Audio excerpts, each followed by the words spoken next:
The automatic doors slid open with a tired wheeze as the single-dad CEO stepped into the small neighborhood grocery store, shaking rain from his coat. The lights inside were harsh and buzzing, casting long shadows across half-empty aisles. It was the kind of place people only visited when they had no other choice. He loosened his tie, feeling the familiar ache settle behind his eyes, the ache of board meetings that never ended, of hospital corridors that smelled like antiseptic and fear, of pretending to be strong for a little girl who smiled even when she was hurting. His daughter had texted him an hour earlier from her hospital bed, "Daddy, can you bring bread?" The soft kind. That was why he was here, standing in front of a clearance rack filled with dented cans and discounted loaves stamped with bright red labels. As he reached for a loaf, his phone vibrated again with another email marked urgent. He ignored it. For once, the world could wait. That was when he felt a small tug at his sleeve, so gentle he almost thought it was his imagination. He looked down and saw a boy standing beside him, thin shoulders hunched inside an oversized hoodie. The child clutched a loaf of bread pressed flat at the corners, the word expired screaming across the plastic. The boy's eyes were wide but cautious, like someone who had learned early not to expect much.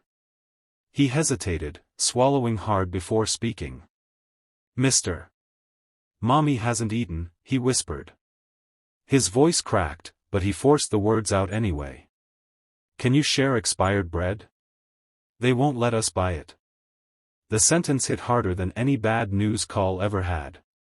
The CEO felt his chest tighten as he noticed the boy's hands, small, rough, trembling, not with fear, but with hunger.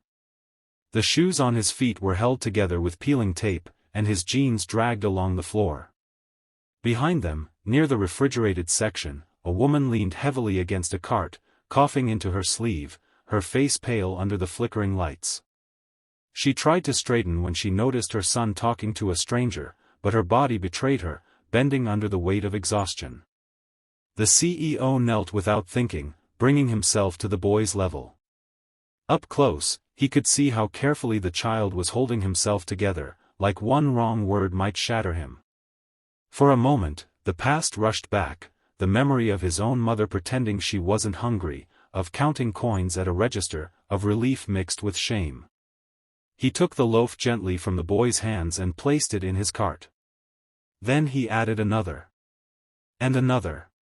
Soup. Milk. Fruit.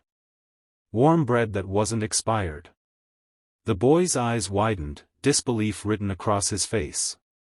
"For Mommy?" he asked, barely breathing.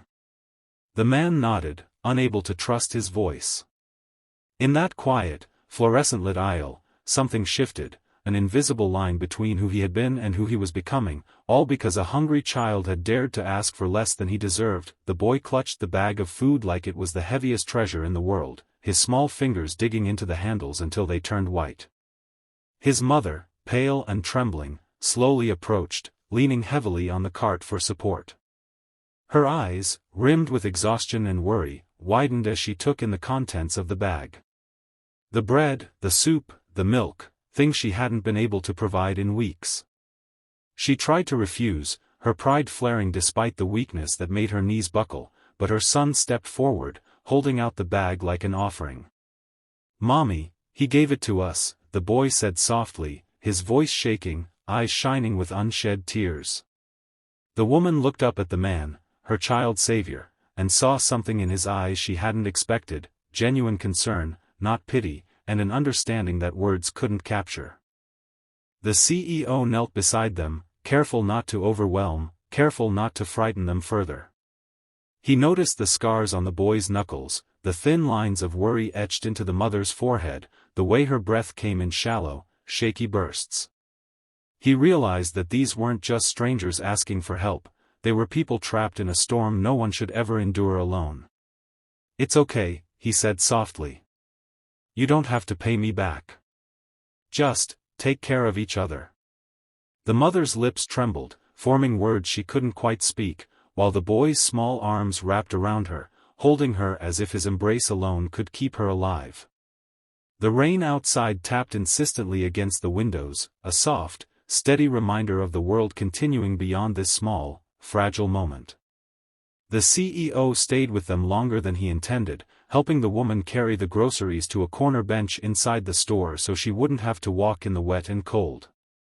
They sat together, a trio brought together by circumstance, exhaustion, and an unspoken understanding of hardship. The mother whispered her story between coughs, how bills had piled up after her husband passed, how the medical system had swallowed their savings, how jobs disappeared when she grew too sick to keep up, and how shelters were full. Her voice was quiet, but it carried the weight of months of struggle. The boy leaned against her side, nibbling at a piece of bread, afraid it might be taken away. The CEO listened without interruption, something he realized he hadn't done in years, truly listen, without judgment, without concern for time or outcome. When they were ready to leave, he handed the woman his coat, worn and warm, before scribbling his phone number on the back of a receipt. "Call me," he said, voice rough with emotion. "If you need anything, don't hesitate." She hesitated, pride warring with desperation, but finally accepted, tucking the coat around her shoulders. The boy's eyes were wide with awe and gratitude as he hugged the man's hand. "Thank you, mister," he whispered, the words small but sincere. The CEO watched them disappear into the night, rain soaking their clothes, hearts heavier and yet lighter at the same time. Something inside him had shifted, a quiet understanding that sometimes the smallest gestures could change the course of lives forever. Weeks later, sunlight filtered softly through the curtains of a small apartment, warming the room with a gentle glow that felt almost miraculous after so many months of cold, dark mornings. The boy pressed his nose to the window, watching cars pass and leaves swirl in the wind, his small body perched on a chair that had seen better days. Beside him, his mother rested on the couch, her chest rising and falling evenly for the first time in months. The treatments had started, early and intensive, and already they were showing signs of hope. The apartment, though modest, was alive in a way it had never been before. The fridge hummed steadily, cupboards were stocked, and the aroma of freshly baked bread filled the air.